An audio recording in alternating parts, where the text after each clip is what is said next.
अभिभावकगण और मेरे प्रिय सहपाठियों, मेरा नाम सोनाली सिन्हा है। मैं कक्षा 7वीं की छात्र आज पितृ दिवस पर एक कविता प्रस्तुत करने जा रही हूँ।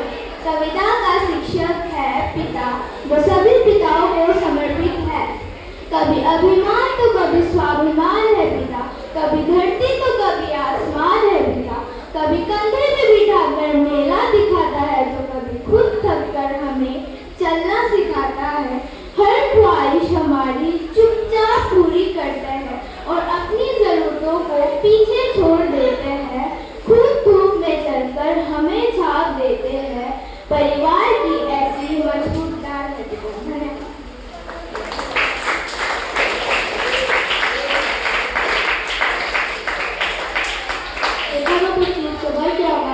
প্রণাম, আমার নাম প্রান্তিক দেব, আমি ষষ্ঠ শ্রেণীর ছাত্র। আজ পিতৃ দিবস উপলক্ষে আমি একটি কবিতা আবৃত্তি করতে যাচ্ছি।